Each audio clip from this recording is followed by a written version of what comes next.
What's going on, guys? I wanted to fire up the camera and give you guys a little bit of an overview, maybe share some specs and just give some general thoughts on the Vevor anvil that I've recently acquired. I've done a little bit of work and cleanup to it. We'll go over some of that as well. But I'm sure there's a few of you out there who are maybe looking into getting one of these, and hopefully this video gives you a little bit more information to go on whether or not you might think it's worth it, or when, where, and how to get one of these. So this is going to be the 60 kilogram version, or it's about 132 pounds of cast steel. I believe this is the largest version typically available or that they make. And I'm really not even sure who makes these. I think the Vevor name or Vevor brand is really just the name of the seller or the distributor that sells these or ships these to the US.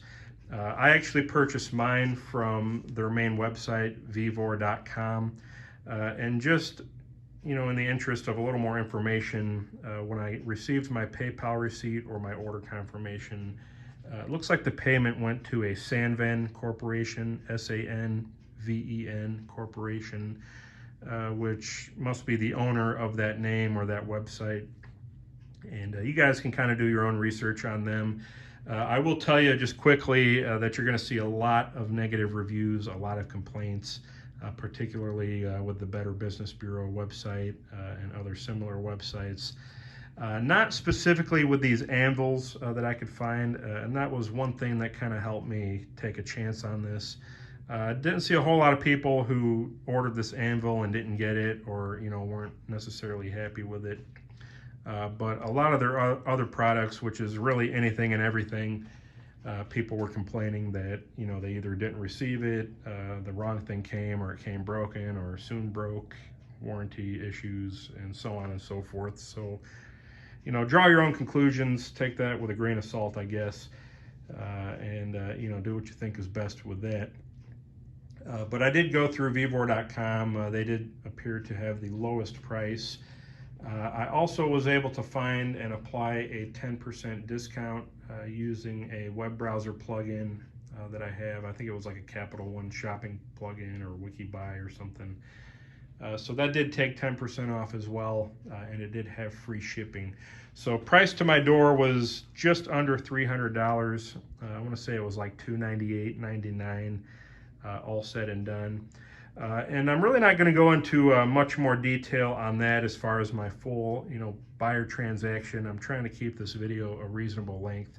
If you guys want to hear all the details and just exactly what I had to go through, before this arrived, I can make a separate video or get that information to you somehow. But to summarize and make a longer story short, it did take a full 3 weeks from the moment I ordered this before it arrived in a crate in my driveway. The website, if you look, all over the website, it'll say shipping within 24 hours or ships same day or next day. There's, arrival within 2 to 5 days for all or most items. Neither of that happened. There were shipping delays. I did have to reach out to the company.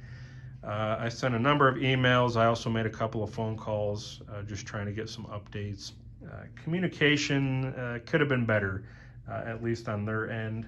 And although it wasn't terrible, they did respond to each of my inquiries. There were some delays. I did get a little bit of a runaround. I felt like there were a little bit of stalling going on, but I did ultimately get what I ordered. So take that for what it's worth. Again, if you guys want to hear the full story, let me know. I'll make a separate video. But again, there was a little bit of runaround, and I was a little bit skeptical of whether or not I was ever going to receive this.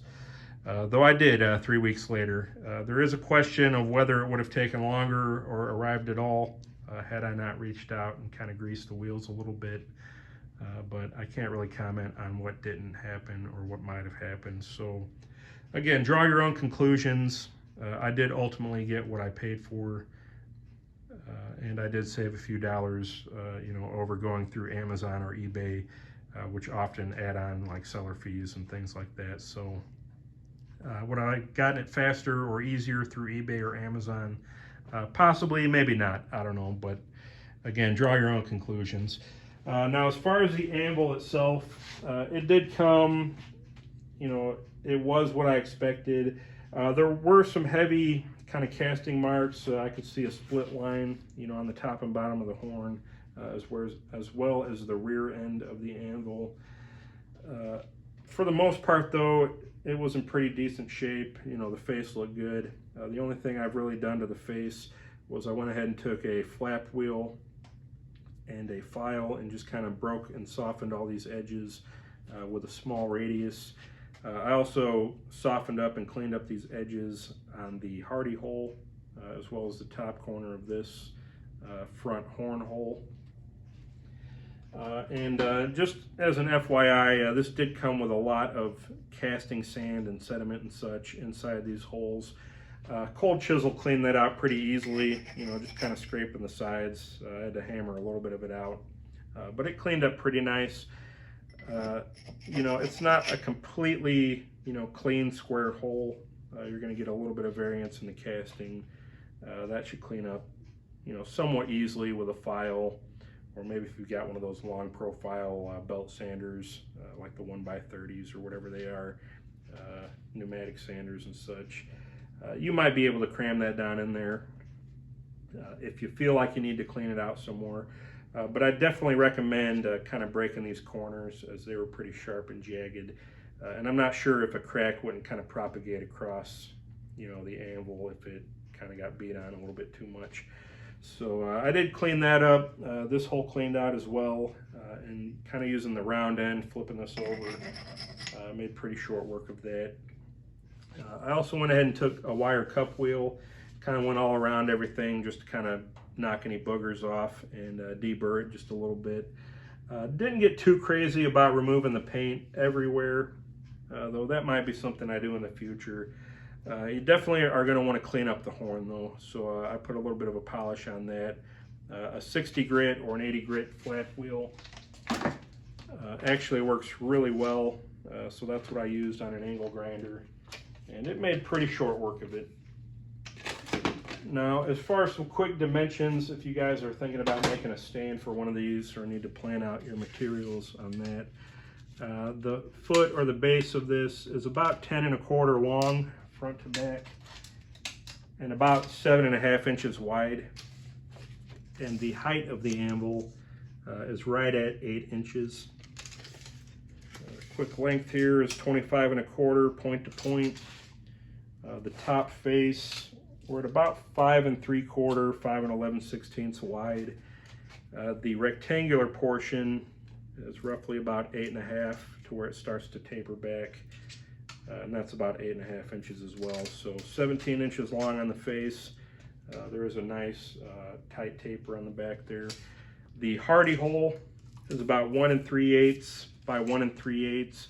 And again, there is a slight taper to the bottom, and there is kind of a little bit of a rough casting inside there. That wasn't too bad to clean up.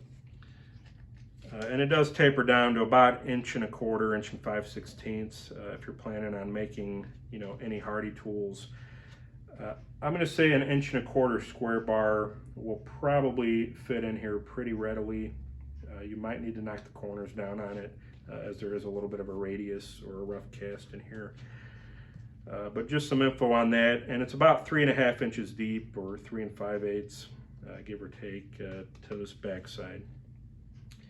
Front hole is about 1 1/4 inches in diameter. On the top, it tapers down to about 1 1/8 inches, and it's about 4 1/2 inches deep, which is the rough diameter of this rear horn taper, and it tapers up to about 1/2 inch, and also about 1/2 inch back here. This is about 1 inch thick, tapering down to about 4 inches thick right there. So I think that's pretty well it for dimensions. There is a little bit of a space in the front center here. That's going to be about 5 inches, maybe about 3 1/8 inches high. It'd be nice if it was a solid casting all the way down. I think maybe this anvil might forge a little bit better if it was completely solid, but you know, it is what it is. As far as rebound, I'll give you guys just a quick demonstration here. I'm estimating about 50%. give you guys just a little bit better visual here. It's about a 14-inch hammer. This is about 7 inches or a halfway point to the rubber. So, you know, maybe even just a little better than 50%, but not much. Which it's certainly better than nothing. I mean, it's not fantastic. You know, this hammer is certainly not trying to jump out of my hand or anything. And as I'm kind of cold hitting this and, you know, kind of using this here and there, I am starting to see a little bit of dimpling, a little bit of denting. It's not a lot. This is a hardened face. I measured with some hardness files. It's about mid-50s Rockwell. The horn is dead soft. Even my lowest file, which is a 40, it bit in, you know, very heavily. So I'm going to assume this is about low to mid-30s Rockwell. I mean, it'll dent up a little bit, but it should kind of last and do what I need it to do. I don't expect this anvil to last forever, but again, it's certainly better than nothing. It's better than the piece of railroad track I was using, although I think the steel, you know, that this track was made out of is going to be tougher. This is a medium grade carbon steel. I don't know what this is. It's a tougher steel, but it's actually even just a little bit softer. It's tougher. It doesn't dent as easily, but it will dent. You know, rebound on it is probably about the same.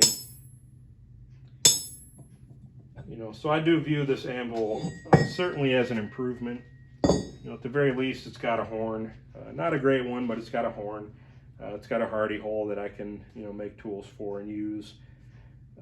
You know, I can drive drifts and punches and pins through it, or I can make a little adapter plate and different tools for that. So it's certainly better than nothing. And, you know, it seems like it'll hold up. I mean, just kind of hitting it or, you know, missing a hammer blow here and there. There's not, you know, huge divots forming. It's not cracking, splitting, scarring, breaking. So it seems like it'll be pretty tough and kind of do what I need it to do. I am an amateur, you know, I'm just now learning. So I think this will be a good, you know, learning anvil, a good learning tool that I can use and abuse. And I'll certainly get my money's worth out of it. You know, it's 300 bucks. You're really not going to find anything much closer to that. And by the way, I do have this just strapped down with some pieces of scrap angle iron and some lag bolts driven into my wooden base here. Not the best base. I made that for this track anvil out of some scraps of wood I had lying around. I'll probably redo it eventually to be a little more utilitarian for me.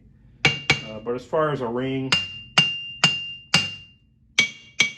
it's really not bad once you kind of secure it down. It certainly resonated or ring a lot worse before I fastened it down.